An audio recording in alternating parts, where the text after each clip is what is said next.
RS football ഫാമിന്റെ പുതിയ വീഡിയോയിലേക്ക് എല്ലാ മനുഷ്യർക്കും സ്വാഗതം. ഇന്ന് നമ്മൾ സംസാരിക്കാൻ പോകുന്നത് എൽ ക്ലാസിക്കോ 11-ാം തീയതി നടക്കാൻ പോകുന്ന FC Barcelona visas Real Madrid El Clasico മത്സരത്തെ കുറിച്ചാണ്. എന്താണ് ഇത്ര പെട്ടെന്നല്ലേ? കാരണമുണ്ട്.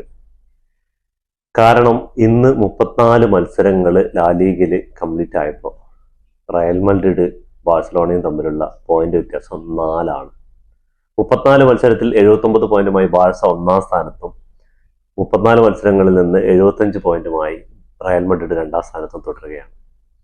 അപ്പോൾ എന്താണ് ഇമ്പോർട്ടന്റ് മനസ്സിലായല്ലോ. അടുത്ത 11-ാം തീയതി നടക്കാൻ പോകുന്ന എൽ ക്ലാസിക്കോ മത്സരത്തിൽ ബാഴ്സ ജയിക്കുകയാണെങ്കിൽ പിന്നെ റയലിന് ട്രോഫി എന്നുള്ള ഒരു ഇതേ ഈ സീസണിൽ വേണ്ട. ആകെയുള്ളൊരു കച്ചിത്തുരുമ്പാണ് ലാലീഗ്. അത് ബാഴ്സലോണ തൂക്കും. ഇൻ കേസ് റയൽ ജയിക്കുകയാണെങ്കിൽ ബാഴ്സയായിട്ടുള്ള പോയിന്റ് വ്യത്യാസം 1 കുറയ്ക്കും. പിന്നെ അടുത്ത 3 മത്സരങ്ങൾ നിർണായകമാണ്. അഞ്ചലോട്ടി പറഞ്ഞതുപോലെ തന്നെ ഞങ്ങൾ ഇനിയുള്ള മത്സരങ്ങളിൽ ഞങ്ങളുടെ പോയിന്റ് ഡ്രോപ്പ് ഔട്ട് ചെയ്യാതെ തന്നെ ബാഴ്സയുടെ പോയിന്റ് ഡ്രോപ്പ് ചെയ്തിട്ട് ഞങ്ങൾ ലാലീഗ് നേടാനുള്ള സാധ്യതകളുണ്ട് എന്ന് പറഞ്ഞിട്ടുണ്ട്. കാത്തിരുന്ന് കാണാം എന്താണ് സംഭവിക്കാൻ പോകുന്നത്. ഈ സീസണിൽ എൽ ക്ലാസിക്കോ എന്ന് പറഞ്ഞാൽ ബാഴ്സയുടെ ഒരു ഡൊമിനേഷൻ തന്നെയാണ്. ബാഴ്സ ഈ കഴിഞ്ഞ 4 എൽ ക്ലാസിക്കോ, ഒരു ഫ്രണ്ട്ലി എൽ ക്ലാസിക്കോ അടക്കം 2 ഫൈനലുകൾ, ഒരു ലീഗ് മാച്ച്, എല്ലാത്തിലും റയലിനെ അടിച്ച് തരിപ്പണാക്കിയൊരു സിറ്റുവേഷനിലാണ് നിൽക്കുന്നത്. ഇപ്പോൾ ഇനി 5-ാമത്തെ എൽ ക്ലാസിക്കോ ആണ്. ഈ സീസണിൽ 5 എൽ ക്ലാസിക്കോ ആണ് ഫുട്ബോൾ പ്രേമികൾ ആസ്വദിക്കാൻ കിട്ടിയ ഒരു അവസരം. ഇതിൽ ഫസ്റ്റ് കളി 2-1 ഫ്രണ്ട്ലി മാച്ച് ആയിരുന്നു. അത് സൗദിയിൽ വെച്ച് വിജയിച്ച് ബാഴ്സ. അതിനുശേഷം 4-0 ബെർണാബോയിൽ പോയിട്ട്, റയലിന്റെ ഹോം ഗ്രൗണ്ടിൽ പോയിട്ട് ബാഴ്സലോണ റയലിനെ 4-0 പരാജയപ്പെടുത്തി. അത് കഴിഞ്ഞിട്ടുള്ള അടുത്ത ഫൈനലായിരുന്നു സൂപ്പർ കോപ്പ ഡി എസ്പാനിയോളിൽ. അത് സൗദിയിൽ വെച്ച് 5-2 ബാഴ്സ റയലിനെ പരാജയപ്പെടുത്തി. കഴിഞ്ഞില്ല.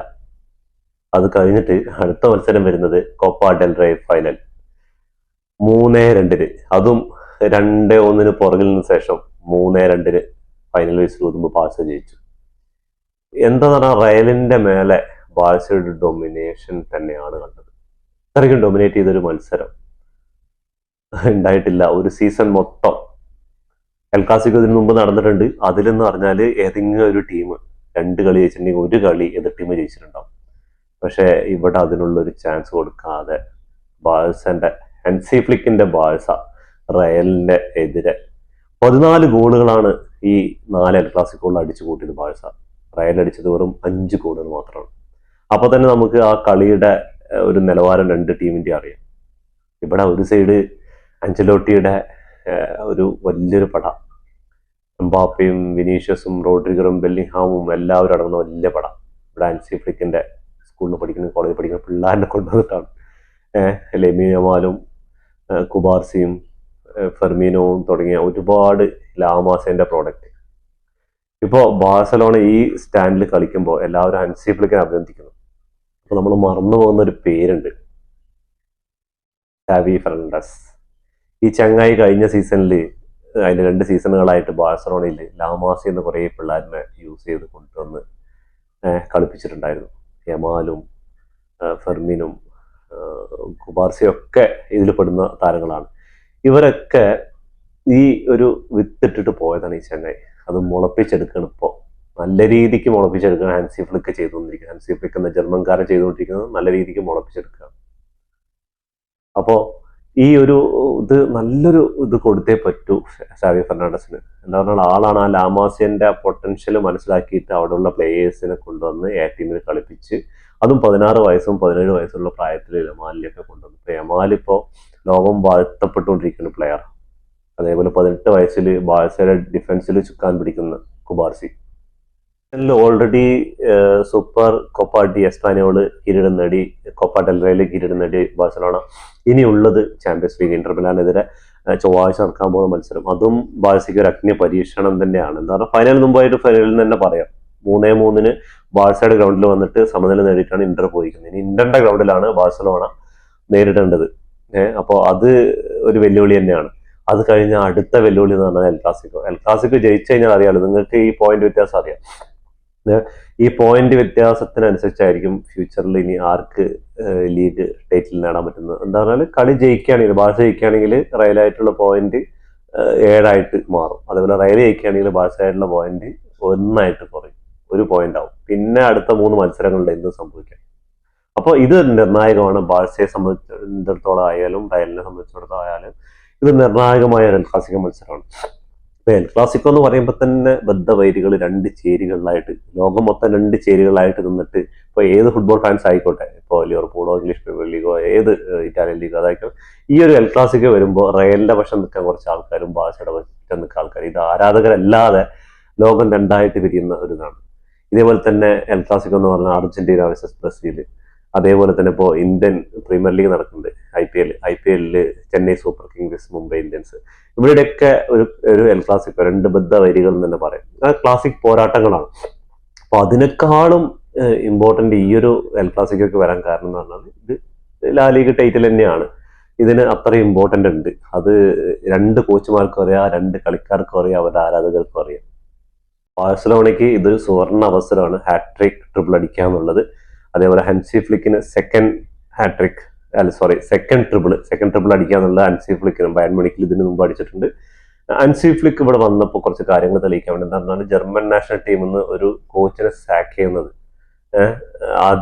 ചരിത്രത്തിൽ ആദ്യമായിട്ടാണ്. അപ്പോൾ ആൾക്ക് എന്തെങ്കിലും തെളിയിക്കേണ്ടത്. പക്ഷെ അത് ഇത്ര പെട്ടെന്നാവുന്ന ആരും പ്രതീക്ഷിച്ചില്ല ഈ ബാഴ്സലോണ പോലൊരു ടീമിന്. അത് പറഞ്ഞാൽ ബാഴ്സലോണ ഫൈനാൻഷ്യലുമായിട്ടും എല്ലാ പ്രശ്നങ്ങളും പ്ലേയേഴ്സിന്റെ പ്രശ്നങ്ങളൊക്കെ ആയി നിൽക്കുന്ന സമയത്താണ് വരുന്നത്. അത് തന്നെ നമുക്ക് മനസ്സിലാക്കാൻ ഹൻസി ഫ്ലിക്കിന്റെ വരവോടുകൂടി മാറ്റങ്ങൾ വന്ന പ്ലേയേഴ്സ് കുണ്ടെ, അതേപോലെ ബാൾഡെ, റഫീനയ്ക്ക് വല്ലാത്തൊരു മാറ്റമാണ് സംഭവിച്ചത്. ടീം ബാഴ്സലോണ വിൽക്കുന്നൊക്കെ വിചാരിച്ച പ്രതീക്ഷ ഒരു പ്ലെയർ ആയിരുന്നു. പക്ഷെ ഹൻസി ഫ്ലിക്കിന്റെ വിശ്വാസം ആള് കാത്തു സൂക്ഷിച്ചു. അങ്ങനെ ഇന്നലെ നടന്ന മത്സരത്തിൽ റയല് സെൽട്ടാവിയോക്കെതിരെ 3-2 വിജയിച്ചു. എംബാപ്പയുടെ ഡബിള്, അതുപോലെ അർദഗുലാറിന്റെ ഒരു അടിപൊളി ഗോള്. എന്റെ മോനെ, ഈ ചെറിയ ചെറിയ ചങ്ങായിമാരൊപ്പം കളിക്കുന്നത്, ചങ്ങായി മിഡ്ഫീൽഡിൽ 2 കളിയിൽ വരുന്ന ഇമ്പാക്ട് ഉണ്ടല്ലോ റയലിന്റെ. ഇങ്ങനെയുള്ള പ്ലെയറൊക്കെയാണ് റയലിന് വേണ്ടത്. ഇതിനെയൊക്കെ ബെഞ്ചിലെത്തിയിട്ട് കുറെ പ്ലേയേഴ്സിനെ ഇറക്കിയിട്ട് ഇങ്ങനെ പൈസ കൊണ്ടുവന്ന് കുറെ പ്ലേയേഴ്സ് ഇറക്കിയിട്ട് കാര്യമില്ല. കളിയുള്ള പ്ലേയേഴ്സിനെ ഇറക്കി കളിക്കുക തന്നെ വേണം. ഇപ്പോൾ ഈ ചങ്ങായി ആ ഒരു ഗോൾ അടിച്ചതിന് പെനാൾട്ടി ബോക്സിന്റെ പുറം നിന്നിട്ടൊരു കിക്ക്, ഗോളിക്ക് പോലും ഒന്നും ചെയ്യാൻ പറ്റില്ല, അമ്മാതിരി ഗോളായിരുന്നു. അതിനുശേഷം ബാംപയുടെ ഡബിള്, അങ്ങനെ 3-0 ഫ്രണ്ടിൽ നിന്ന ശേഷം അപ്പോ 2 ഗോളിന് സെൽട്ടാവിഗോ തിരിച്ചടിക്കുകയാണ്. അപ്പൊ അടുത്തന്നെ ഒരു സമനില അല്ലെങ്കിൽ ഒരു തോൽവി റയൽ പ്രതീക്ഷ. അപ്പൊ കോർട്ടുവ ഇന്നും ഗംഭീര സേവുകളായിരുന്നു ചങ്ങായി. അപ്പോ ബാഴ്സലോണ ആരാധകർക്ക് കാത്തിരിക്കുകയാണ്. ഇന്നിപ്പോ എങ്ങാനും റയൽ നോക്കുക എങ്ങനെ ചെയ്തു കഴിഞ്ഞാൽ അടുത്ത എൽ ക്ലാസിക്കോ റയലിനെ തോൽപ്പിച്ചു കഴിഞ്ഞാൽ ഒഫീഷ്യലായിട്ട് ചാമ്പ്യന്മാരായി. അതേപോലെ ബാഴ്സയുടെ കളിയാണ് ലീഗ് മത്സരം അവസാനത്തിൽ 1 ഗോളിന് തോറ്റു നിൽക്കുകയാണ്. ആ തോറ്റു നിൽക്കുന്ന സമയത്ത് പറഞ്ഞാല് ബാഴ്സലോണ പരുക്കുക വരരുത് എന്ന് പറഞ്ഞിട്ട് യമാല്, റഫീനിയ, ഫെറാൻ ടോറസ് തുടങ്ങിയവരൊക്കെ ബെഞ്ചിൽ എത്തിയിട്ട് ലാമാസത്തെ പുതിയ പിള്ളേരിനെ കൊണ്ടാണ് കളിക്കാറിങ്ങിയത് ഹൻസി ഫ്ലിക്ക്. നോക്കുമ്പോൾ ഫസ്റ്റ് തന്നെ ഗോള് കിട്ടി. സ്റ്റേഗൻ തിരിച്ചു വന്ന ഒരു ഇതായിരുന്നു. ഒരു ഡിഫ്ലക്ഷനിലൂടെയാണ് ആ ഫസ്റ്റ് ഗോള് വീണത്. പക്ഷെ പറഞ്ഞിട്ട് കാര്യമില്ല, സ്റ്റേഗന്റെ തിരിച്ചു വരല് ഗോള് വീണ് ഞാക സമ്മർദ്ദത്തിൽ തിരിച്ച് ഏത് സമയം ഒരു ഗോളും കൂടി വീഴുന്നുള്ളൊരു സിറ്റുവേഷൻ വന്നു. തിരിച്ച് 2 ഗോൾ അടിക്കണം. യമാലിനെയും റഫീനിയും ഫെർമീനും ഒക്കെ ഇറങ്ങി ഗ്രൗണ്ടിൽ 2-1 ജയിച്ചു.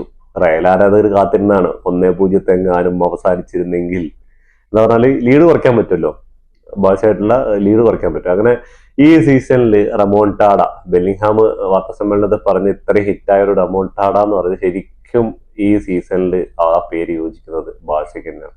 എത്ര കളിയായിടോ ഇവര്, എത്ര കളി എന്ന് പറഞ്ഞാൽ ഇവര് ഫുൾ ആദ്യം ഗോള് കിട്ടിയാലേ ഇവര് ഒരു ബൂസ്റ്റപ്പ് ചെയ്തിട്ടൊരു കളിയാണ്. 1 കിട്ടിയാൽ 2 തിരിച്ചടിക്കും, 2 കിട്ടിയാൽ 4 തിരിച്ചടിക്കും. ഒരുപാട് കളികൾ സെൽട്ടാവിഗോ ആയിട്ട്, റയൽ മഡ്രിഡ് ആയിട്ട്, ബെൻഫിക്ക ആയിട്ട്, ബറൂസ ആയിട്ട്, ഇപ്പോൾ ഇന്റർ മിലാൻ ലാസ്റ്റ് സെമി ഫൈനലിൽ നടന്നത് ഫസ്റ്റ് ലെഗിൽ 2-0 പുറകിൽ നിന്ന ശേഷം 2-2 ആവുന്നു. പിന്നെ അവർ 3 അടിക്കുന്നു, പിന്നെ 3 തിരിച്ചടിക്കുന്നു. അങ്ങനെ അപ്പോ 2ഉം കൽപ്പിച്ചിട്ടാണ് ബാഴ്സ വരുന്നത്. അപ്പൊ എൽ ക്ലാസിക്കോയില് ഇനി ബാഴ്സയുടെ ഗ്രൗണ്ടിലാണ്, ആ ഒരു അഡ്വാൻറ്റേജ് ഉണ്ട്. പക്ഷെ എൽ ക്ലാസിക്കോയിൽ എനിക്ക് അങ്ങനെ തോന്നിയിട്ടില്ല ഇതുവരെയുള്ള മത്സരങ്ങൾ. റയലിന്റെ ഗ്രൗണ്ടിലായാലും റയൽ പോയിട്ട് ബാഴ്സയുടെ ഗ്രൗണ്ടിൽ അടിക്കലുണ്ട്, ബാഴ്സ പോയി റയലിന്റെ ഗ്രൗണ്ടിൽ അടിക്കലുണ്ട്, അതൊന്നും വിഷയമല്ല. പക്ഷെ ഈ ഒരു മത്സരത്തിന്റെ ഇമ്പോർട്ടന്റ് കോച്ചുമാർക്കും കളിക്കാർക്കും ഒക്കെ അറിയാം. അപ്പൊ എൻ്റെ ഒരു ഇതില് വലിയ ഒരു 4-3 ഗോളൊന്നും ഉണ്ടാവില്ല, 2-1 ആയിരിക്കും ജയിക്കുക. എന്താ പറയുക, സൂക്ഷ്മമായിട്ട് 2 ടീമും കളിക്കുകയുള്ളൂ. ഉദാഹരണം ഒരു ഗോൾ ഇവിടെ വീഴരുത്, അത് മെയിൻ ഇമ്പോർട്ടൻ്റ് ആണ്. കാരണം 90 മിനിറ്റിനുള്ളിൽ ഒരു വിധി വരണം, ഒരു വിജയത്തെ കുറഞ്ഞൊന്നും രണ്ട് ടീമും ആഗ്രഹിക്കില്ല. ഹാൻസി ഫ്ലിക്കിന്റെ ബാഴ്സലോണ ആയിക്കോട്ടെ, ആഞ്ചലോട്ടിയുടെ റയൽ മാഡ്രിഡ് ആയിക്കോട്ടെ, വളരെ ശക്തമായിട്ട് രണ്ട് സൈഡിലും പരിക്കുകളുണ്ട്. ബാഴ്സലോണയുടെ സൈഡിൽ കുണ്ടെ, അതേപോലെ ബാൾട്ടെ, ഇവര് ഉണ്ടാവില്ല എന്ന് ഏകദേശം ഉറപ്പായിട്ടുണ്ട്. ലെവൻഡോസ്കി ബാഴ്സ തിരിച്ചു വരുന്നുണ്ട്. അതേപോലെ ഇവിടെ ചോമിനി, റോഡ്രിഗർ എല്ലാം, റോഡ്രിഗറിന് സസ്പെൻഷനാണ്. ലുക്ക ബാസ്കറ്റ്സ്, അങ്ങനെ കുറച്ച് പേർക്ക് പരിക്കുണ്ട്, സസ്പെൻഷനിലുണ്ട്. അപ്പൊ അതൊക്കെ ഒരു പണി തന്നെയാണ്. അപ്പൊ അതൊക്കെ ഒഴിച്ചു നിർത്തിയാലും ക്ലാസിക്കോന്റെ മൊഞ്ച് അത് എവിടെയും പോവില്ല. ഇപ്പോ മെസ്സിയും റൊണാൾഡോ ഒക്കെ പോയപ്പോ ക്ലാസിക്കോ കഴിഞ്ഞു എന്ന് പറഞ്ഞു. പക്ഷെ എൽ ക്ലാസിക്കോ വരുമ്പോഴേക്കും ആ രണ്ട് ലോകം ഉണ്ടായിട്ട് പിരിഞ്ഞ് അത് ഫൈറ്റ് നടന്നുകൊണ്ടിരിക്കും. അതിന് ഫുട്ബോൾ ഉള്ളിടത്തോളം കാലം അത് നടന്നുകൊണ്ടിരിക്കും, അതിൽ യാതൊരു സംശയമില്ല. നമുക്ക് ഇനി അറിയേണ്ടത് ഇതിന്റെ റിസൾട്ടാണ്. അപ്പോൾ അതിനുവേണ്ടി കാത്തിരിക്കാം. എൻ്റെ ഒരു ഇത് തന്നെയാണ്, ഞാനൊരു 50-50 തന്നെയാണ് ഇതിൽ കാണുന്നത്. ഇനിയിപ്പോ ബാഴ്സ റയലിന്റെ മേലെ ഇനി ഗോളുകൾ കൊണ്ട് അമ്മാനം ആടുവോ, അതോ റയലിന്റെ തിരിച്ചുവരവായിരിക്കോ ഈ ഒരു എൽ ക്ലാസിക്കോ എന്ന് കണ്ടറിയാം. അപ്പൊ നിങ്ങളുടെ പ്രൊഡക്ഷൻ, ആര് ജയിക്കും, എത്ര ഗോളെന്നൊന്ന് കമന്റ് ബോക്സിൽ രേഖപ്പെടുത്തുക. ഓക്കെ, ബാഴ്സ ഫാനോ റയൽ ഫാൻസും മറക്കരുത്. ഫുട്ബോൾ ലോകത്തെ പുതിയ വീഡിയോയുമായി വീണ്ടും കാണുന്നവരെ ടാറ്റ ബൈ ബൈ. ഈ വീഡിയോ ഇഷ്ടപ്പെട്ടാൽ ലൈക്ക് ചെയ്യുക, ഷെയർ ചെയ്യുക, സബ്സ്ക്രൈബ് ചെയ്യുക. സബ്സ്ക്രൈബ് ബട്ടൺ അടുത്തുള്ള ബെല്ലൈക്കൺ ഒന്ന് ക്ലിക്ക് ചെയ്യുക. ഞങ്ങളുടെ പുതിയ വീഡിയോകൾ നോട്ടിഫിക്കേഷൻ എത്തിച്ചേരുന്നതായിരിക്കും.